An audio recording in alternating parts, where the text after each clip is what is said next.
भगत सिंह ने जो सपना देखा था भारत के लिए, वो ऐसा भारत नहीं था। डॉक्टर भीमराव अंबेडकर साहब ने जो सपना देखा था भारत की जो अभी वर्तमान स्थिति है, वो उन्होंने ऐसा तो नहीं देखा था। 7 लाख से ज़्यादा वीरों ने अंग्रेजों से लड़ते हुए अपनी शहादत दी है, अपनी कुर्बानी दी है, स्वयं को कुर्बान किया है। उनके सपने ये तो नहीं थे कि भारत आज़ाद होने के बाद भी छुआछूत में पड़े रहे, कि भारत ऊंच नीच के जंजीरों में बंधे रहे, कि भारत मेरा तेरा में पड़ा रहे। ऐसा सपना नहीं था। पहली बात तो हम गुलाम ही क्यों हुए, पहले अंग्रेजों के, पहले मुगलों के और बाद में अंग्रेजों के। कितना बढ़िया तो सम्राट अशोक का राज्य चलता था। उससे पहले चंद्रगुप्त के बारे में सब जानते हैं। आचार्य चाणक्य ने नींव रखी थी अखंड भारत, जो आज हम अखंड भारत को बार बार सुनते पढ़ते हैं। उस अखंड भारत की नींव अगर किसी ने रखी थी, वो आचार्य चाणक्य थे, जो मगध के थे, बिहार। तक्षशिला गुरुकुल जो अभी वर्तमान में पाकिस्तान में पड़ता है, पूरी दुनिया में सर्वोपरि गुरुकुल था। जब लोग अक्षर का ज्ञान भी नहीं जानते थे, तब भारत में तक्षशिला जैसे गुरुकुल था, और जहाँ दुनिया भर के छात्र पढ़ते थे और आचार्य चाणक्य वहीं पढ़ते थे। और तब उन्होंने सपना देखा था कि खंड खंड में बटा हुआ भारत, जैसे आज जातियों में बटा हुआ भारत है, जैसे आज संप्रदायों में बटा हुआ भारत है। कोई लाल कपड़ा वाला है तो सफ़ेद को देखना नहीं चाहता, सफ़ेद वाला लाल को देखना नहीं चाहता। कोई कबीरपंथी है तो बौद्ध को देखना नहीं चाहता, बौद्ध है तो कबीरपंथी को नहीं, कबीरपंथी जैन को नहीं, जैन आर्य को नहीं। इस तरह से आज जिन रूपों में भारत बटा है, हमें तो लगता है एक प्रधानमंत्री है, एक सुप्रीम कोर्ट है, एक राष्ट्रपति है, एक संसद भवन है, भारत एक है। लेकिन आज भारत आज भी बटा है, कई टुकड़ों में बटा है, कई जातियों में बटा है, कई संप्रदायों में बटा है। और यही अवस्था चाणक्य के समय भी थी, जब उन्होंने देखा कि छोटे छोटे राजा अपना छोटा छोटा राज्य चला रहे हैं, किसी को किसी से कोई मतलब नहीं है। और ये पीड़ा उनको अनुभव हुई जब देखते हैं उसी खंड खंड बटे हुए भारत में कोई कमज़ोर राजा है, कोई ताकतवर है, कोई थोड़ा ज़्यादा ताकतवर है। और उस बीच जब सिकंदर का आक्रमण भारत पर हुआ, उस वक्त कई देश जो अभी गंधार, जिसको हम कंधार कहते हैं, अफगानिस्तान में पड़ता है, वहाँ के राजा पोरस और उसका भाई पौरवराज, वो जब सिकंदर से लड़ रहा था, तब चाणक्य जो तक्षशिला में ही पढ़ रहे थे, जो वहीं आसपास पड़ता था, उन्होंने सोचा कि इस वक्त कौन ऐसा है जो सिकंदर से लड़ सकता है भारत में, क्योंकि छोटे छोटे राजाओं के बस की बात नहीं थी। और तब सोचिए, आज तो गाड़ी का ज़माना है, रेलगाड़ी का ज़माना, हवाई जहाज़ का ज़माना, तब चाणक्य पाकिस्तान में जो तक्षशिला पड़ रहा है, वहाँ से पैदल ही चले होंगे या घोड़े पर चले होंगे, और वो पटना मगध आए होंगे। मगध जिस समय घनानंद वहाँ का राजा था, और उसकी राजधानी राजगृह थी, जो आज बिहार में राजगीर के नाम से जाना जाता है। वहाँ चाणक्य आते हैं और घनानंद से निवेदन करते हैं कि सिकंदर का आक्रमण हो गया है, आप अपनी सेना भेजिए ताकि भारत की सीमा की सुरक्षा हो सके। तब वो बिलासी राजा कहता है कि मुझे मगध की रक्षा करनी है, मुझे अन्य राज्य की रक्षा से क्या मतलब है। वहाँ की राजा को वहाँ की चिंता होनी चाहिए, मैं तो मगध की रक्षा करूँगा। तुम मेरे शांति में बाधा क्यों डाल रहे हो, तुम मेरे मनोरंजन में बाधा क्यों डाल रहे हो। तब चाणक्य ने कहा था कि तुम मगध के शासक जरूर हो, लेकिन ये मगध भारतवर्ष का एक अभिन्न अंग है। इस नाते तुम्हारा दायित्व बनता है, तुम्हारा फर्ज बनता है कि अपने मातृभूमि जो कि भारतवर्ष है, कश्मीर से लेकर कन्याकुमारी तक, उसकी सुरक्षा करना, और वहाँ तक पूरा भारत हमारा और आपका है। ये बात जब उन्होंने कही, तब भी घनानंद को होश नहीं आया। उसने कहा जब मगध पर आक्रमण होगा तब हम देख लेंगे, अभी तुम जाओ। अपमानित होकर निकाल दिया। उसी समय चाणक्य ने संकल्प लिया था कि ऐसे आतताई राजाओं को भारत में उखाड़ देना है जड़ मूल नष्ट कर देना है और एक ऐसे भारत की नींव रखनी है, एक ऐसे भारत की स्थापना करनी है जो अखंड हो, जहाँ एक राजा हो और वही पूरे भारत का संचालन करे। और चाणक्य हर घर में जाते थे और माताओं से कहते थे, भिक्षा का समय जब होता था, वैसे भी पहले के समय संत लोग, आचार्य लोग, ऋषि मुनि लोग भिक्षा करके भोजन करते थे, भिक्षाटन से भोजन ग्रहण करते थे। तो चाणक्य ने अपने शिष्यों से कहा था कि जिस भी घर में तुम भिक्षा लेने जाओ, बस भिक्षा लेके मत लौटना, माताओं से 2 शब्द जरूर कहना। और उन्होंने अपने शिष्यों को सिखा दिया था कि जिन माताओं से तुम भिक्षा लेने जाओगे, उनको इतना जरूर कहना कि माँ, इस भारत भूमि पर संकट आया है, इस भारत की सीमा असुरक्षित हुई है, इसलिए भिक्षा के साथ साथ अपने किसी पुत्र को भी साथ कर दो, ताकि वो इस देश के लिए लड़ सके, ताकि इस देश की सुरक्षा कर सके, और हो सके तो कुछ धन का सहयोग कर दो। और जब माताओं को ऐसी बातें धीरे धीरे बताई गई, तो माँ होती है, सभी माताओं ने अपने अपने लाल को, अपने अपने पुत्र को चाणक्य के पास भेज दिया और एक विशाल सेना तैयार हो गई। और फिर सबसे पहले उन्होंने घनानंद को पद से हटाया, राजगद्दी से हटाया, पहले मगध को अपने कब्जे में किया और चंद्रगुप्त को मगध का सम्राट घोषित किया, और धीरे धीरे सभी राज्यों को एक में मिला करके अखंड भारत बनाया, जो कि अफ़गानिस्तान से भी आगे, ईरान से लेके बर्मा तक, उधर कंबोडिया और आगे इंडोनेशिया तक भारत अखंड बना। कुछ कुछ हिस्से बचे थे, उन्हीं के पीढ़ी में आगे चंद्रगुप्त के ही वंश में आगे सम्राट अशोक ने वो बीड़ा उठाया और अखंड भारत को और बृहद किया। तो इस तरह से हमारा भारत अखंड था, सब कुछ यहाँ था, गुरुकुल थे, शिक्षा थी, असमानताएं खत्म हो गई थी, सब कुछ ठीक चल रहा था। फिर अचानक ऐसा क्या होता है कि यहाँ एक मुगल का आगमन होता है और धीरे धीरे भारत उसके चंगुल में पड़ते चला गया। क्या कारण हो गया, यहीं पर थोड़ा हमें गौर करना है। एक तो इस भारत के गुलामी का अगर मूल में आप जाएंगे तो सबसे बड़ा कारण ब्राह्मणवाद भी रहा है, जो जाति पाति और छुआछूत करके लोगों को बांटा, और वो ब्राह्मणवाद भी इस भारत के गुलामी का कारण बना। और दूसरा जो सबसे बड़ा कारण है, शरणागत की रक्षा करना, अतिथि देवो भव का भाव। ये अच्छी बात है, अतिथि देवो भव का भाव होना चाहिए, लेकिन इतना भी नहीं कि कोई सीमा पार करके हमारा नुकसान करने आ जाए, कोई देश के साथ छल कपट करने आ जाए और हम उसे अपने ही देश में पनाह दे दें। यही हुआ जब मुगल भारत आने लगे, यहाँ के राजाओं ने उनका स्वागत किया कि अतिथि देवो भव। इसी भाव के साथ राजाओं ने स्वागत किया मुगलों का, और धीरे धीरे उनका मनोबल बढ़ा, क्योंकि भारत बहुत समृद्ध था, भारत के पास धन बहुत था, सोने चांदी के ढेर लगे होते थे, यहाँ शिक्षा बहुत थी, इसलिए सबकी नज़र पड़ी भारत के राज खजाने पर, कोष पर, यहाँ के धन पर, और मुगलों का धीरे धीरे आगमन हुआ और वो छल कपट करके धीरे धीरे अपने पांव पसारने शुरू किए।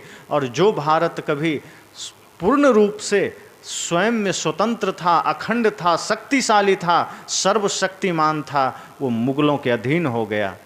और उसके बाद गुलामी की क्या स्थिति होती है, वो जो जेल में लोग रहते हैं ना, सिर्फ उनसे आप पूछ लीजिए। हालांकि वो पूर्ण गुलाम नहीं है, उनको आज वो प्रताड़नाएं नहीं मिलती जो मुगलों ने और अंग्रेज़ों ने दिया था। जो हमारे लोगों को अंग्रेज़ों से मिला था, मुगलों से मिला था, वो आज जेलों में नहीं मिलता।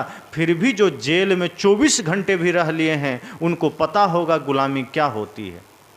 सोचिए, हमारे देश के लोगों ने 800 साल उस गुलामी को झेला, फिर 250 साल अंग्रेज़ों को झेला, और उस बीच धीरे धीरे कुछ एक लोग उठ खड़े हुए।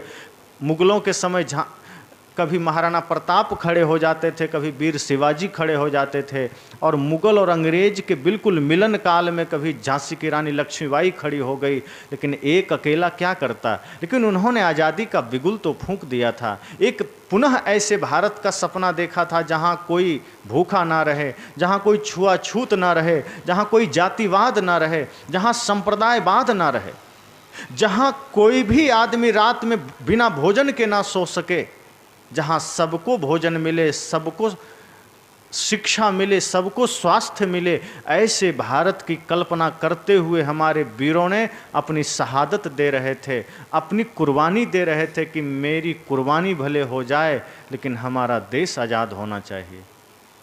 और इस तरह से फिर प्रक्रिया आरंभ होती है, धीरे धीरे धीरे धीरे करके इस आज़ादी के लिए हमारे वीर, हमारे देश के जो आज सच में रत्न हैं, उन लोगों ने कोशिशें की, प्रयास किए, लड़ाइयाँ लड़ी, अपनी अपनी कुर्बानी दी। और वो कुर्बानी कई बार हम लोग एक राष्ट्रगीत सुनते हैं, दे दी आज़ादी हमें बिना खड़ग बिना ढाल, साबरमती के संत तूने कर दिया कमाल। महात्मा गांधी बड़े साधक पुरुष थे, राजनीतिक पुरुष थे और हमारे देश के राष्ट्रपिता भी हैं, लेकिन ये रचना जिन्होंने की है शायद वो संपूर्ण रूप से देख नहीं पाए कि अगर बिना खड़ग और बिना ढाल के आज़ादी मिलती तो भगत सिंह को फांसी नहीं होती, चंद्रशेखर आज़ाद को अपनी कुर्बानी नहीं देनी पड़ती, नेताजी सुभाष को कुर्बानी नहीं देनी पड़ती। मैंने कहा 7 लाख से अधिक वीरों ने अपनी कुर्बानी दी, वो नहीं देनी पड़ती। लेकिन आज भी उन वीरों का सम्मान नहीं है। भगत सिंह आतंकवादी घोषित कर दिए जाते हैं, नेताजी सुभाष चंद्र बोस की मृत्यु ही रहस्य बन जाती है। वो नेताजी जिनके लिए स्वयं इंग्लैंड का गवर्नर जब भारत आया था 1953 या 56 में, तो कलकत्ता के न्यायाधीश से स्वयं उन्होंने कहा, जब लोगों ने उनसे पूछा कि आप भारत छोड़कर क्यों गए, क्योंकि द्वितीय विश्व युद्ध भी खत्म हो चुका था, आप मजबूत हो चुके थे, फिर भी आपने भारत क्यों छोड़ा। उन्होंने एक ही बात कही कि हमने आज़ाद हिंद फौज के डर से भारत छोड़ा है, उसके कारण छोड़ा है, नेताजी सुभाष के कारण छोड़ा है। क्योंकि नेताजी सुभाष चंद्र बोस वो फौलादी देशभक्त थे जिन्होंने संकल्प ही लिया था कि मुझे मांग के नहीं मार के आज़ादी लेनी है। ये अंग्रेज जो हमारे देश में कुंडली मार के बैठे हैं, इसको उसी भांति यहाँ से मार के भगाना है जैसे इन्होंने हमारे देशवासियों के साथ किया है। और पहला तिरंगा उन्होंने ही अंडमान निकोबार पर फहराया था। इस आज़ाद भारत का पहला तिरंगा फहराने वाला पहला व्यक्ति अगर कोई कहें, पहला राजपुरुष अगर कोई कहें तो नेताजी सुभाष चंद्र बोस थे। लेकिन नियति को कुछ और ही मंजूर था। जब वो अपने अन्य अभियान के साथ जुड़े थे तो अचानक उनका प्लेन दुर्घटनाग्रस्त होता है और उनकी मृत्यु रहस्य बन जाती है। कोई नहीं जानता को मरे, क्या हुआ, कहाँ गए, कुछ पता नहीं चलता। तो हमारे महापुरुषों ने, हमारे शहीदों ने किस भांति से इस देश के लिए अपनी कुर्बानी दी। भगत सिंह को फांसी होती है, वो भी चाहते तो परिवार के साथ रहते, पत्नी के साथ रहते, वो भी चाहते तो नौकरी कर लेते। नेताजी सुभाष तो उस समय जो आज के समय सबसे बड़ा रैंक होता है आईएएस, उस तरह की शिक्षा वो लंदन में रह करके पास भी कर लिए थे, वो भी कमिश्नर बन जाते, वो भी कलेक्टर बन जाते। लेकिन उन्होंने लात मार दी, कहा नहीं, मुझे तो भारत माँ की सेवा करनी है, मुझे तो भारत माँ के लिए जीना है। आज किसी को पाकिस्तान से लाख, 2 लाख, 10 लाख रुपए का लालच मिल जाता है, वो आदमी भारत में के ही खिलाफ कहीं बम रख के चला आता है। इतनी गद्दारी भारत के ही अंदर रह के हो रही है। अगर किसी को धन का लोभ मिल जाता है, वो ये नहीं देखता कि ये भारत मेरी भूमि है, प्राण जाए तो जाए लेकिन हम भारत के साथ गद्दारी नहीं करेंगे। लेकिन धन का लालच पा करके वो 5-10 लाख के लालच में ही अपने ही देश में अपने ही लोगों पर बम भी फेंक देता है, अपने ही सेना पर पत्थर भी फेंक देता है, अपने ही सेना पर डंडे चला देता है, अपने ही सेना पर पेट्रोल बम चला देता है। लेकिन सोचिए, नेताजी सुभाष इतनी बड़ी नौकरी, इतनी बड़ी डिग्री को लात मार कर कहते हैं मैं तो भारत माँ की सेवा करूँगा। भगत सिंह कहते हैं मैं तो चाहे जो हो जाए भारत माँ की सेवा करूँगा। लक्ष्मीबाई भी चाहती तो अंग्रेज़ों से साठगांठ करके राज्य चला सकती थी, लेकिन कहा नहीं, सर कट सकता है लेकिन झुक नहीं सकता है। ये बातें हम इसलिए याद कर रहे हैं कि हम जरा अपने भीतर झांकें कि हम उनके सपनों का भारत बना पाए कि नहीं। वो जो सपना देखे थे उसको हम पूरा कर पाए कि नहीं। जो सपना उन लोगों ने देखा था वो हम कर पाए कि नहीं। लेकिन आप अगर नज़र दौड़ाएंगे तो आपको पता चलेगा उनके सपनों का भारत बिल्कुल भी नहीं बना। जो वो नहीं सोचे थे वही हो चुका है, वही भारत में घटित हो रहा है। जो भारत अपनी संस्कृति, अपनी सभ्यता के लिए विश्व में विख्यात था, आज हमारे युवाओं को, आज हमारे बहनों को ये ख्याल ही नहीं है कि हमारा रोल मॉडल कौन होना चाहिए। आज हमारे भाई, आज हमारे बहनें अपने रोल मॉडल किसी हीरो, किसी हीरोइन को चुन लेते हैं, किसी क्रिकेटर को चुन लेते हैं, किसी सिंगर को चुन लेते हैं, लेकिन ये भूल जाते हैं कि इस देश के अगर कोई असली हीरो है वो नेताजी सुभाष जैसे लोग हैं, चंद्रशेखर आज़ाद जैसे लोग हैं, भगत सिंह जैसे लोग हैं, डॉक्टर भीमराव अंबेडकर जैसे लोग हैं, और तो और जो सीमा पर जवान खड़े हैं वो असली हीरो हैं।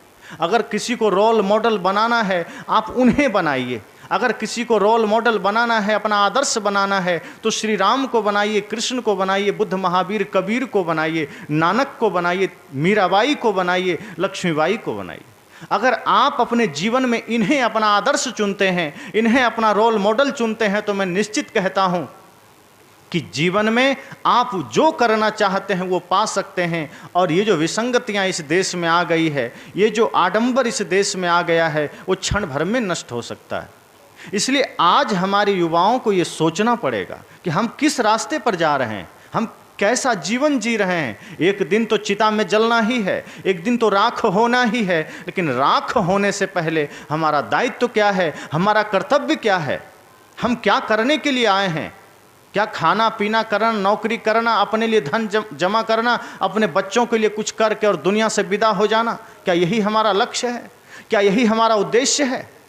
इससे तो कोई मतलब नहीं। इतना काम तो जानवर भी कर रहे हैं, खा रहे हैं, पी रहे हैं, बच्चे पैदा कर रहे हैं। अगर यही काम इंसान भी कर रहा है, और इस भारत जैसे भूमि में जन्म लेने वाला इंसान भी यही काम कर रहा है, जो ऋषि मुनियों का देश है, जो साधु संतों का देश है, जो वीरों का देश है, जो शहीदों का देश है, तो फिर क्या मतलब रहा? फिर हमारे मनुष्य होने का क्या मतलब रहा? हम तो सिर्फ गाथाएं गाते हैं कि राम जी मर्यादा पुरुषोत्तम थे, जंगल चले गए थे। हम गाथाएं गाते हैं कि भाई के साथ उनका प्रेम था। हम गाथाएं गाते हैं कि माँ सीता ने अपने पातिव्रत धर्म का पालन किया था। हम गाथाएं गाते हैं कि श्रवण कुमार अपने पिता, अपने माँ को 4 धाम की यात्रा कराए थे। हम गाथा गाते हैं कि लव कुश जैसे पुत्र हों तो अयोध्या की सेना भी हार जाती है, चूँकि उन्हें माँ सीता का परवरिश मिला था। ऋषियों ने कहा है ना, माता निर्माता भवती, माँ निर्माण करती है बच्चों का, और वही काम माँ सीता ने लव कुश के लिए कहा था। हम ये सारी गाथाएं गाते हैं, बस एक काम नहीं कर पाते, उन गाथाओं को अपने जीवन में उतार नहीं पाते, उन महापुरुषों के जीवन दर्शन को अपने जीवन में उतार नहीं पाते। और नहीं उतारने के कारण हम किताबों में पढ़ रहे हैं राम की कहानी, किताबों में पढ़ रहे हैं कृष्ण की कहानी, किताबों में पढ़ रहे हैं कबीर की कहानी, किताबों में ही पढ़ रहे हैं भगत सिंह, चंद्रशेखर आज़ाद की कहानी, नेताजी की कहानी, और रियल लाइफ में हमारा कुछ और ही चलता है। आदमी आज भजन भी कब गाता है? बूढ़े लोग तो भजन गा लेते हैं, जवान अब भजन भी नहीं गाते। और कभी कभी भजन हमने सुना है कुछ लोगों से, वो कब गाते हैं? जब वो मरघट से गुजर रहे होते हैं, जब शमशान घाट से गुजर रहे होते हैं, तब लोगों को याद आता है जय हनुमान ज्ञान गुण सागर, जय कपीस तिहुँ लोक उजागर। तब वो गाता है भूत पिशाच निकट नहीं आवे, महावीर जब नाम सुनावे। और जैसे ही शमशान घाट पार करेगा, तुरंत साजन मेरा उस पार है। ये हालत आज हमारे युवाओं की। जब तक मरघट में है, हनुमान जी याद आ रहे हैं, राम जी याद आ रहे हैं, कबीर याद आ रहे हैं, लेकिन जैसे ही वो पार हुआ, अब उनकी कोई ज़रूरत नहीं है। अब तो वही फिल्मी गाने चलेंगे, अब तो वही मूवी चलेंगे, अब तो वही सब क्रिकेटर चलेंगे। इन्हें ही हम अपने जीवन में जगह दे रखे हैं। हम दोहरी जिंदगी जी रहे हैं। जब तक मंदिर में होते हैं तो हर हर महादेव होता है, और जैसे ही घर आते हैं तो गांजा और दारू का खेप चलता है। कई लोग तो कहते हैं महादेव स्वयं गांजा पीते थे, उनको गांजा चढ़ता है इसलिए हम पीते हैं। ऐसे लोग ये भूल जाते हैं कि महादेव जहर भी पिए थे, तुम भी पी लो। लेकिन नहीं, वो गांजा को बस अपना, चूंकि अपना जिभ्या स्वार्थ कारण नर किन्हो बहुत उपाय। शिवजी तो गले में सांप भी रखते थे, आदमी नहीं रख सकता। शिव जी बिच्छू बांध के रखते थे, नहीं रख सकता। अब शिव जी रखते थे नहीं रखते थे अलग बात है, वो लक्षणार्थ में है। अर्थात वो इतने सहज, इतने ध्यानी थे, इतने सरल थे कि जिसको संसार त्याग देता था वो उन्हें अपना लेते थे। एक साधु पुरुष का भाव उनके अंदर था। जिनको दुनिया त्याग दिया वो उन्हें भी स्वीकार लेते थे। कितनी बड़ी बात है। लेकिन हम वैसा नहीं करते। हम गांजा भांग के पीछे भाग जाते हैं, शराब के पीछे भाग जाते हैं। हमारी एक दोहरी जिंदगी चलती है। हम किताबों में भगत सिंह को पढ़ते होते हैं और रियल लाइफ में जब सैलून में जाते हैं तो लड़के कहेंगे हमारा बाल जरा शाहिद कपूर जैसा काट देना, हमारा बाल जरा शाहरुख खान जैसा काट देना। वो रियल लाइफ में फिर शाहरुख खान के ही पीछे जाएगा, रणबीर कपूर के पीछे जाएगा, लेकिन किताबें पढ़ेगा भगत सिंह की। जब कभी पढ़ना है, देखना है। अभी स्वतंत्रता दिवस के अवसर पर आज बहुत से भाषण दिए गए होंगे। आज नेताजी सुभाष पर भाषण हुए होंगे, आज भगत सिंह पर भाषण हुए होंगे, आज बाबा साहेब अम्बेडकर पर भाषण हुए होंगे, लेकिन रियल लाइफ में उनसे हमारा कोई लेना देना नहीं होता। मंदिर में देवी दुर्गा की हम उपासना करते हैं, मंदिर में हम महादेव की उपासना करते हैं, लेकिन रियल लाइफ में हमारा कोई मतलब नहीं होता। मंदिर जाते हैं, जगत जननी दुर्गा की उपासना कर रहे हैं और घर आते हैं अपनी ही जननी का अपमान कर रहे हैं। मंदिर जाते हैं, जगत पिता महादेव की उपासना कर रहे हैं और घर आते हैं अपने ही पिता का अपमान कर रहे हैं। हमारी जिंदगी दोहरी हो गई है। संत कहते हैं जब तक हम अपने उन महापुरुषों के दिव्य जीवन को पुनः स्मरण न करेंगे, जब तक हम उनकी जीवनियों को पुनः अपने हृदय में न उतारेंगे, ये भारत ऐसे ही बिखरता चला जाएगा। आज हमारा समाज बिखरा हुआ है। आज साइंस ने जितना विकास किया है उतना ही हमारा देश बिखरा है। जितनी दूरियां बाहर की कम हुई है उतनी दिलों की दूरियां बढ़ी है। पहले मोबाइल नहीं थे तो लोग मिलने के लिए एक साथ 10 आदमी 20 आदमी बैठते थे, शाम को घर में बैठते थे। लेकिन आज साइंस ने बाहर की दूरी घटा दी है तो अब बगल कमरे में, बगल कुर्सी में कौन बैठा है हमें पता नहीं चलता, सब अपने अपने मोबाइल में व्यस्त हैं। तो साइंस ने हमारी बाहर की दूरियां घटा दी है, लेकिन दिलों की दूरियां हमारी बढ़ गई। हम वो काम कर ही नहीं रहे जिससे हम राष्ट्र के लिए कुछ कर सकें। एक दिन मौत आएगी, लेके चले जाएगी, पता चला हमारे हिसाब किताब में कुछ नहीं है। रजिस्टर में देखा जाएगा तुमने क्या किया, तो पता चलेगा कुछ नहीं किया, कोई काम नहीं किया, ऐसा कुछ किया ही नहीं। भजन आप लोग सुनते हैं ना, संग चले सोई धन है, संतो छूट जाए सोई माया। करो तैयारी ऐसे धन की जो नहीं होए पराया। संग चले सोई धन है, संतो छूट जाए सोई माया। वो धन की तो हम तैयारी ही नहीं कर रहे जो साथ जाए। वो कर्म हम कमा ही नहीं रहे जो साथ जाएगा। अगर आप एक पिता हैं और अपने पुत्र को अगर सही शिक्षा नहीं दे पा रहे, अगर आप उनको मैथ की शिक्षा देने की चेष्टा कर रहे हैं, साइंस की शिक्षा देने की चेष्टा कर रहे हैं, अंग्रेजी हिंदी संस्कृत की शिक्षा देने की चेष्टा कर रहे हैं, तो साथ साथ उसे एक संस्कार की भी शिक्षा दीजिए, उसे मर्यादा की भी शिक्षा दीजिए, उसे अपने महापुरुषों की जीवनियों की भी शिक्षा दीजिए।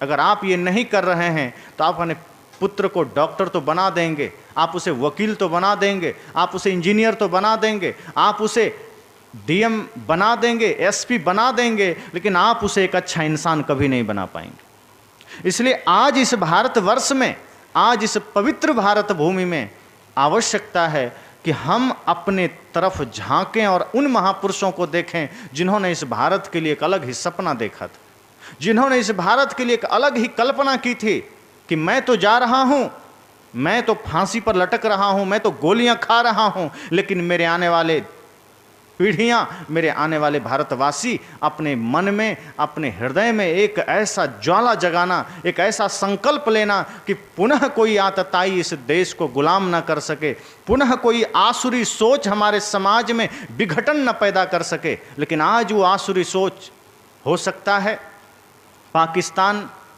चीन जैसे देश हमें परेशान करते रहें, वो कुछ नहीं कर पाएंगे, लेकिन जो सोच यहाँ नहीं आनी थी वो सोच हमारे समाज में आ चुकी है। जो डिवाइड करने की सोच, विरोध करने की सोच, बांटने की सोच विरोध की कि वो छोटा मैं बड़ा, वो गरीब मैं धनी, वो शूद्र मैं ब्राह्मण, ये जो सोच आज आ गई है, यही सोच भारत को खोखला कर रहा है। मैंने कहा ना कि राजस्थान की घटना अभी ताजा, पानी पीने के लिए लड़का गया, संविधान के अनुसार तथाकथित शूद्र जाति का, और पानी पी लेता है, शिक्षक मार दे, उसे पीट पीट के मार देते हैं। आज भारत के 75 वर्ष की आज़ादी के बाद भी अगर छुआछूत नहीं मिटा, तो सोचिए सदगुरु कबीर के सपनों का ये धरती बन पाया? क्या बुद्ध के सपनों का, बुद्ध के संदेशों का धरती ये बन पाया? क्या भगत सिंह ने यही सपना देखा था? क्या गांधी जी ने यही सपना देखा था? क्या डॉक्टर भीमराव अंबेडकर ने यही सपना देखा था? नहीं देखा होगा। वे ये सपना बिल्कुल नहीं देखे होंगे। क्या वीर सावरकर ने यही सपना देखा था? वीर सावरकर जी ने तो कहा ही था कि जाति पाति खत्म कर दो, हम सिर्फ भारतीय हैं, एक ही पहचान हमारी होनी चाहिए, हम भारतीय हैं, कास्ट सिस्टम खत्म कर दो।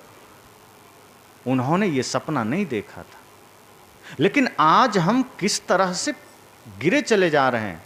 इसलिए मैंने कहा कि आज ज़रूरत है माता पिता को जागृत होने की। अगर आपके घर में छोटा सा भी बच्चा है, आप अभी से सावधान हो जाइए। आप उसके अंदर शिक्षा दीजिए, बाहर की शिक्षा दीजिए, संस्कृत, हिंदी, अंग्रेजी सब शिक्षा दीजिए, फ्रेंच की दीजिए, तमिल की दीजिए, चाइनीज भी दे दीजिए, कोई दिक्कत नहीं। लेकिन एक शिक्षा साथ में और दीजिए कि उसे मातृभक्ति, पितृभक्ति, गुरु भक्ति और राष्ट्र भक्ति, ये 4 भक्ति का सूत्र जरूर देना। अगर माताओं आपने ठान लिया और आपने ये 4 सूत्र अपने अपने बच्चों को बचपन से ही देना शुरू कर दिया, तो निश्चित मानिए हर घर में एक श्रवण कुमार खड़ा हो जाएगा, तो निश्चित मानिए हर घर में एक नेताजी सुभाष खड़ा होगा। और फिर आपको रोना नहीं पड़ेगा, फिर आपको वृद्धाश्रम जाना नहीं पड़ेगा, फिर आपका घर ही मंदिर होगा, आपका घर ही देवालय होगा, आपका घर ही सिद्धालय होगा। यही सपना हमारे महापुरुषों ने देखा था। वे फांसी पर लटकते जा रहे थे और यही सपना देखते जा रहे थे कि मैं तो जा रहा हूं, लेकिन मेरे बाद मेरे भारत के लोग ऐसा नहीं करेंगे। जिसके कारण हम अंग्रेजों के गुलाम रहे हैं, जिसके कारण हम मुगलों के गुलाम रहे हैं, अगर वही काम आज हम पुनः कर रहे हैं तो भले ही हम कहने को स्वतंत्र हैं, जो मन चाहे कर रहे हैं, लेकिन मानसिक रूप से हम उससे ज़्यादा गुलाम हैं। हम वो शांति, वो स्वतंत्रता का दुरुपयोग कर रहे हैं।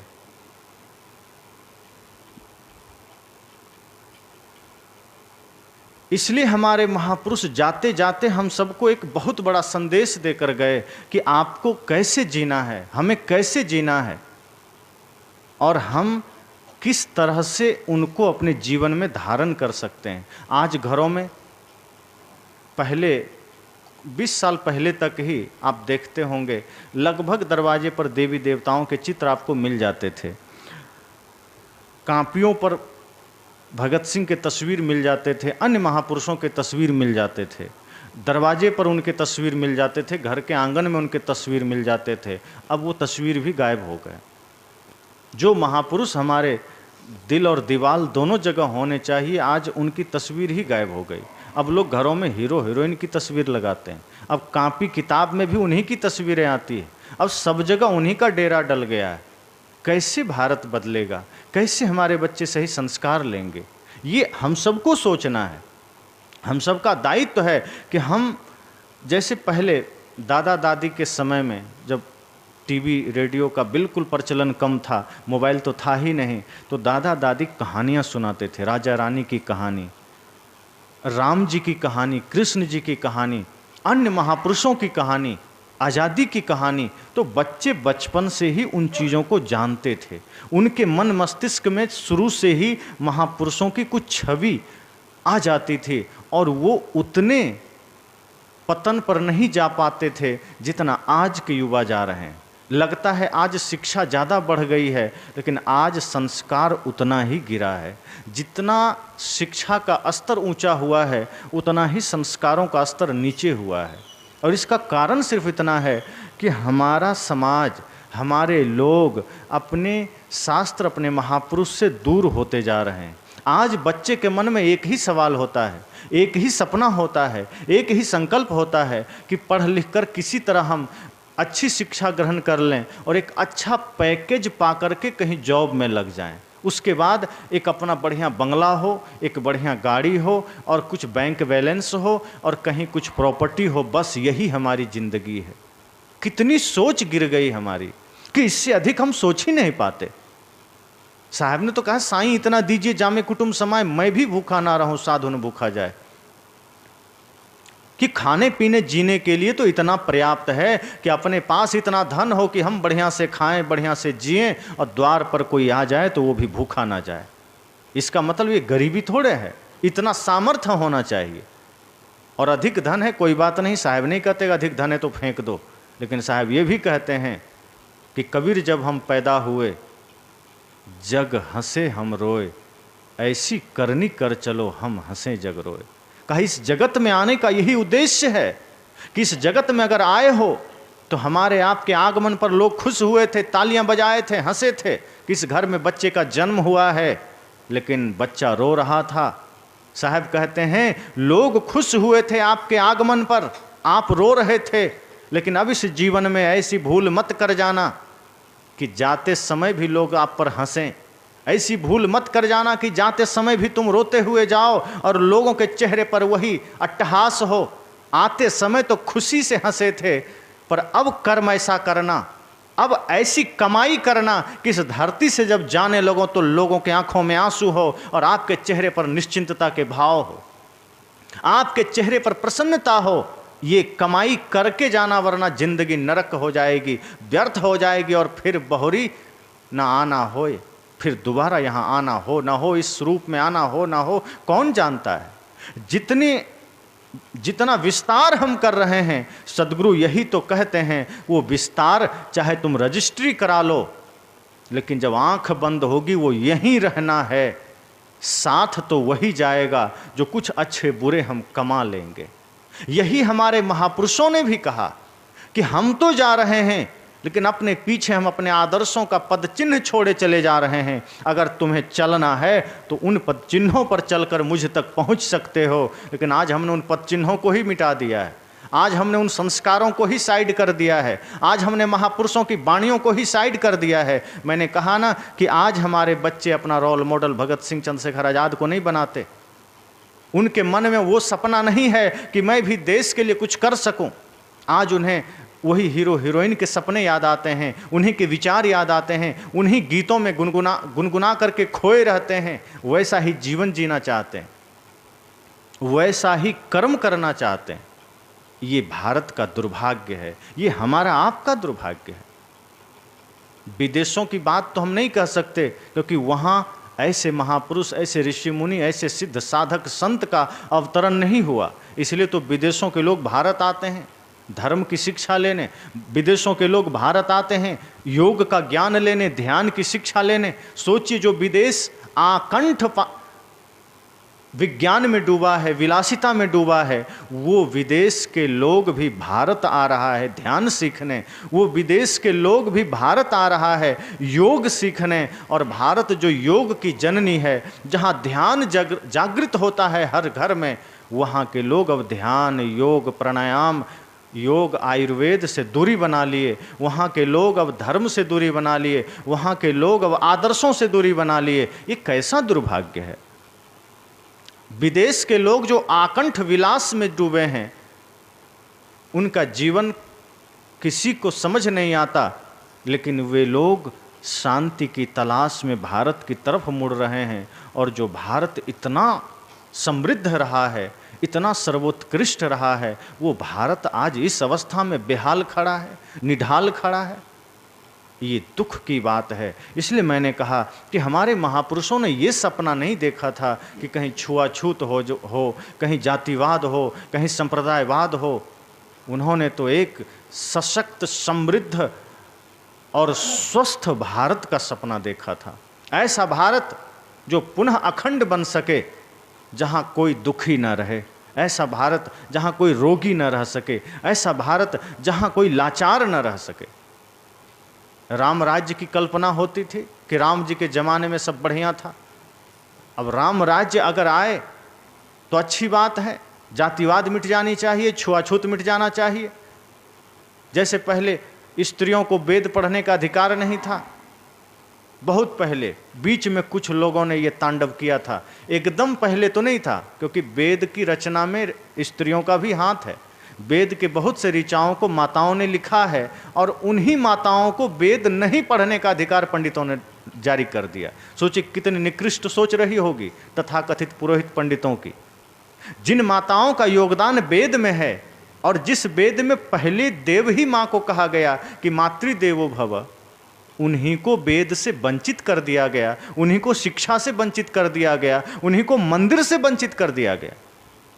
जिस देश में नारी और पुरुष को एक स्तंभ माना है, सदगुरु कबीर ने भी कहा को पुरुषा को नारी, या फिर आधे वसे पुरुष आधे वसे जोय, वो भारत का वो गौरवशाली समय को बीच में कुछ तथाकथित पंडित पुजारियों ने बरगला करके स्वयं को ऊंचा बना लिया और दूसरों को नीचा कर दिया, स्त्री को निकृष्ट बना दिया।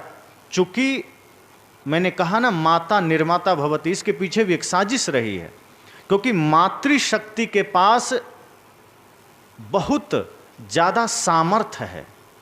वो पिता ना भी चाहे तो माँ अगर चाह ले तो अपने बच्चे को योग्य बना सकती है, ये सामर्थ्य। और ये माता सीता ने करके दिखाया। वहाँ राम जी नहीं थे, लक्ष्मण जी नहीं थे, अयोध्या का कोई लोग नहीं था, जंगल, लेकिन माँ सीता ने संकल्प लिया और लव कुश को संगीत में पारंगत कर दिया, ज्ञान में पारंगत कर दिया और शक्ति में पारंगत कर दिया, मर्यादाओं में पारंगत कर दिया। इतना पारंगत कर दिया कि उस समय जो सेना रावण को भी छक्के छुड़ा के आया था, वही सेना में वो महाबली लवकुश से हार जाते हैं। ये माता की शक्ति है। यही साजिश तथाकथित पंडितों ने किया ताकि नारी को शिक्षा का अधिकार ही ना मिले, ताकि भारत पुनः सशक्त हो सके, ताकि ऐसे पुत्र पुनः जन्म ले सके जो अकेला ही पूरी दुनिया को हिला के रख दे, पुनः कोई बुद्ध जन्म न ले सके, पुनः कोई कबीर माँ के गर्भ से बाहर ना आ सके। यही साजिश रही होगी उन लोगों की कि पुनः कोई नेताजी सुभाष जन्म न ले सके जो अकेले ही सबको झकझोर के रख दे। लेकिन अब पुनः जागृत हो चुके हैं, अब पुनः सदगुरु कबीर के विचार लोगों के जहन में घूम रहे हैं, अब पुनः सदगुरु कबीर की वाणियाँ समाज समाज में फैल रही है, उन महापुरुषों की वाणियाँ सब जगह जा रही है। तो आज माताओं को भी जागृत होने का समय है, जागने का समय है। आज इस 75वें आज़ादी के अमृत महोत्सव पर एक संकल्प लेने की आवश्यकता है कि 75 साल हो गए लेकिन भारत में कुछ नहीं बदला। भारत के अलावा अन्य जितने भी देश हैं वहाँ के सारे काम उनकी अपनी भाषा में होता है और भारत एक ऐसा दुर्भाग्यशाली देश है कि यहाँ आज भी बहुत सारे कार्य अंग्रेजी में होते हैं। सुप्रीम कोर्ट के सारे मुकदमे अंग्रेजी में लड़े जाते हैं। भारत की मातृभाषा अगर हिंदी है तो हिंदी में काम क्यों ना हो। अगर अन्य राज्यों के अपनी अपनी भाषाएं हैं, बंगाली है, तमिल है, तेलुगु है, गुजराती है, मराठी है, मलयालम है, कन्नड़ है, तो क्यों ना उन भाषाओं में काम हो, क्यों अंग्रेजी में होगा। एक बगल में नेपाल है, सारा काम नेपाली में होता है, चीन में सारा काम चाइनीज में होता है, फ्रांस में सारा काम फ्रेंच में होता है, और एक हमारा दुर्भाग्यशाली देश भारत है, आज़ादी के 75 साल बाद भी सारे काम अंग्रेजी में होते हैं। और हमारे लोगों को तो एक होड़ सी लगी है कि हम सब कुछ हर शब्द में अंग्रेजी बोलना सीख जाएं, अंग्रेजी पढ़ना सीख जाएं, अंग्रेजी में ही अभिवादन करें। मैं ये नहीं कहता भाषा मत सीखिए, दुनिया की सारी भाषा सीख जाइए, लेकिन अपनी जो गरिमा है, अपनी जो मर्यादा है अपनी भाषा की, उसको सर्वोपरि रखिए, उसको सर्वोपरि दर्जा दीजिए, सारा काम उसमें कीजिए। बाकी शौक़ से अंग्रेजी सीखिए, ज़रूरत पड़े फर्राटेदार अंग्रेजी बोलिए, फर्राटेदार संस्कृत बोलिए, फर्राटेदार अन्य भाषाओं को बोलिए, कोई दिक्कत नहीं, लेकिन गौरव अपनी भाषा में रखना चाहिए। तो आज आज़ादी के 75 साल बाद भी क्या बदला? कपड़े नहीं बदले। धीरे धीरे अब कपड़े ऐसे हो गए जो पहले अंग्रेज लोग पहनते थे, आज हम पहन रहे हैं। आज हमारे देश में इतना पतन की ओर हमारा समाज जा रहा है कि अब कपड़े ऐसे आ गए हैं जो देख करके ही हंसी भी आती है और आश्चर्य भी होता है। पहले कपड़े पहने जाते थे शरीर को ढकने के लिए, अब कपड़े पहने जाते हैं शरीर को दिखाने के लिए। अब पता ही नहीं चलता। पहले अगर लोग शर्ट पहनते थे या टी शर्ट पहनते थे और वो अगर छोटा हो जाता था तो बदल के लाता था, अब जानबूझ के छोटा लेते हैं जो आधा 6 इंच नीचे दिखता रहे। पहले जींस पहनते थे या पैंट पहनते थे, अगर थोड़ा खरोंच भी लग गया, फट गया, तो माँ को दे देते थे टेलर को कि इस पर तुरंत सिलाई कर दो। अब जानबूझ के फटा हुआ लेके आते हैं, घुटना दिखता रहता है। ये क्या तरीका है? पहली बार जब मैं ये चीज़ देखा तो मुझे लगा चूहा काट दिया होगा, ये देखा नहीं पहन के आ गया।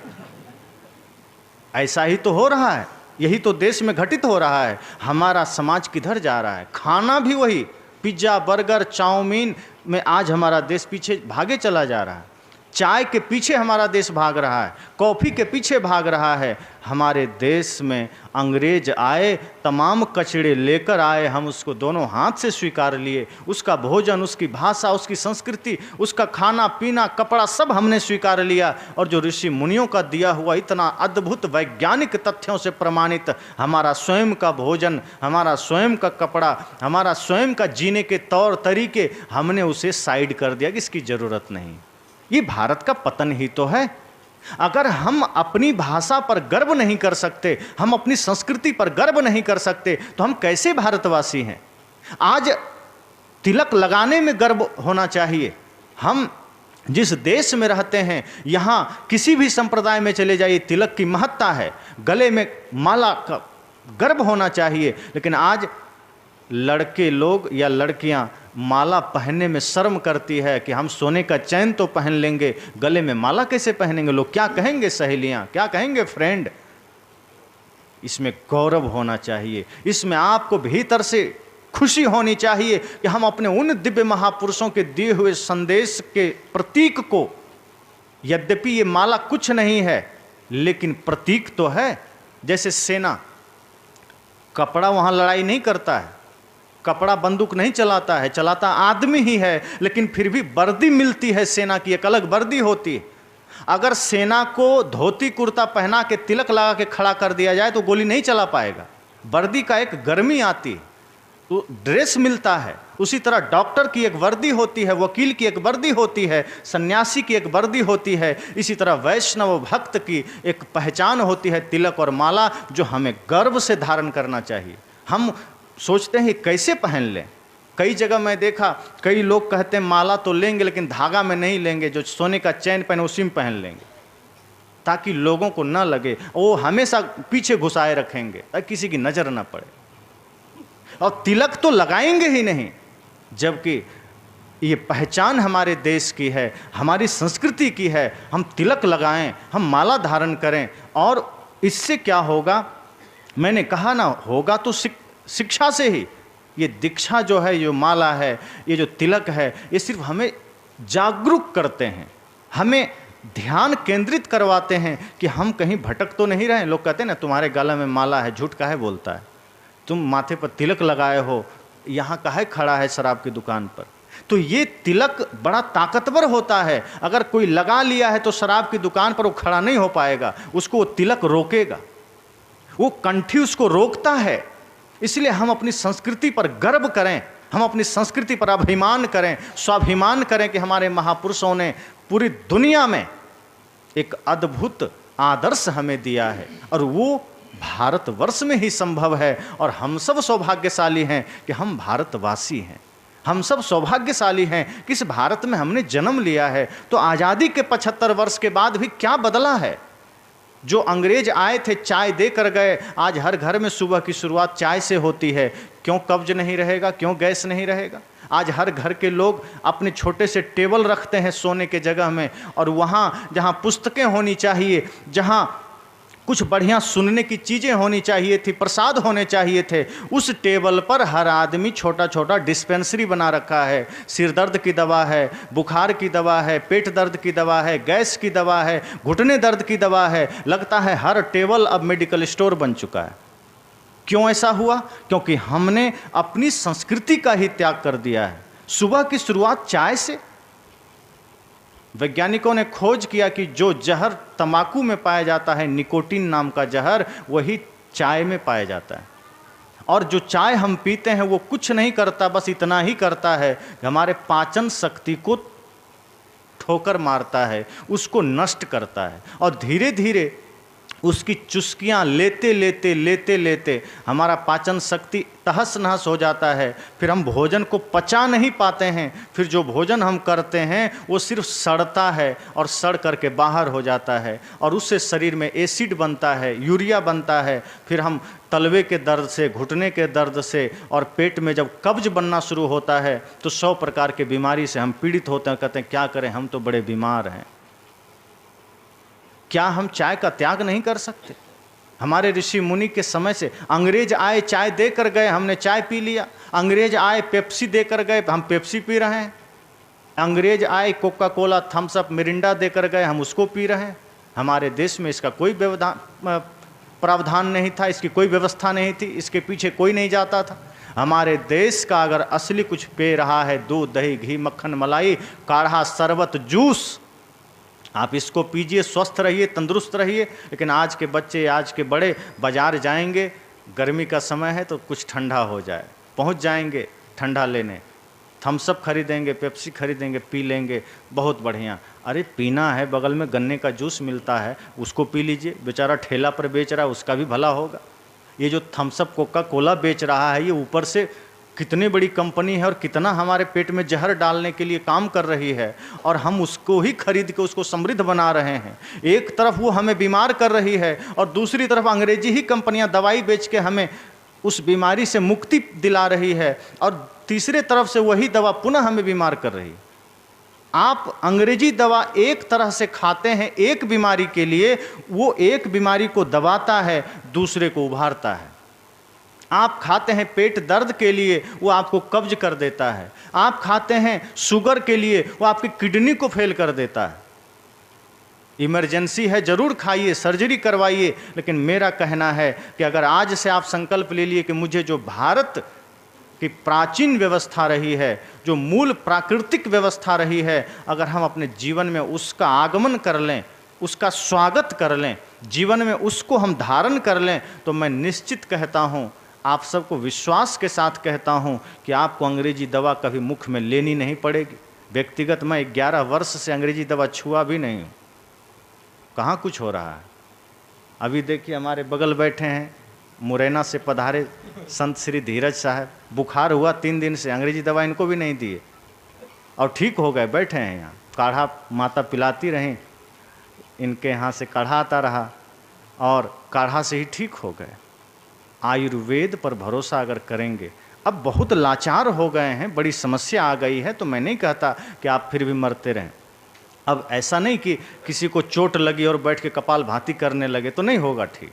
चोट लगी है, पट्टी कराइए, तुरंत उस पर कुछ लगाइए, दवा करिए, लेकिन हाँ, शुरू से कपाल भांति करेंगे तो ज़रूर ऐसा है कि लीवर इतना मजबूत हो जाएगा कि लीवर कभी डैमेज नहीं होगा, पाचन शक्ति कभी नष्ट नहीं होगी, पाचन शक्ति कभी बिगड़ेगी नहीं। इसलिए हमारे संस्कृति, हमारी सभ्यता में जो सारी चीज़ें ऋषियों ने हमें देकर, ऋषि लोग गए, वो आज हम छोड़ते चले जा रहे हैं। आज व्यक्ति बाहर जाता है, घर का बना भोजन अब लोगों को पसंद नहीं आता है, रोटी पसंद नहीं आती है, अब लोगों को डबल रोटी पसंद आती है, पाव रोटी। अब लोगों को अंकुरित चना पसंद नहीं आता है, पिज्ज़ा बर्गर पसंद आता है, जो सीधे जहर है, जो कैंसर तक की बीमारी को निमंत्रण देने के लिए तैयार बैठा है। चाउमीन लोगों को पसंद है, मैदा की बनी हुई चीज़ें पसंद है। आखिर बीमार क्यों नहीं होगा भारत? लाखों करोड़ों रुपए खर्च हो रहे हैं लोगों को सिर्फ शरीर पर, शरीर के स्वास्थ्य पर। हमें जागरूक होना पड़ेगा। आज 75 साल के बाद भी हम भारत में कुछ बदले नहीं हैं, बल्कि हम और गहरे पतन के रास्ते पर चल दिए हैं, हम और नीचे की ओर चले गए। मैंने कहा हमारा वस्त्र बिगड़ गया, हमारी भाषा बिगड़ गई, हमारा भोजन बिगड़ गया। और जब मूल जो आधार है भोजन, जब भोजन ही बिगड़ गया तो चिंतन सही होगा क्या? ऋषि लोग कहते थे ना, जैसा खाए अन्न वैसा बने मन, सबको पता है।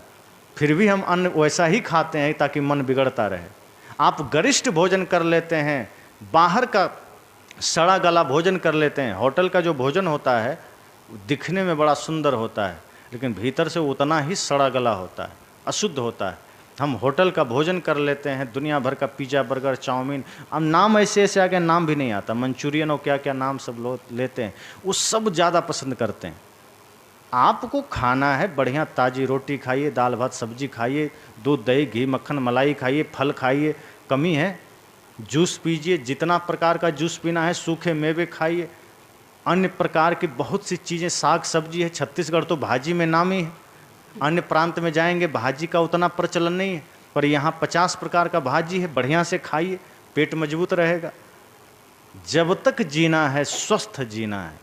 आप अगर स्वस्थ जिएंगे तो स्वस्थ विचार का जन्म होगा, फिर आप समाज के लिए कुछ कर सकते हैं। जैसा खाए अन्न वैसा बने मन। इसका एक उदाहरण जो मैं महाभारत से दिया करता हूँ, आप सब जानते होंगे।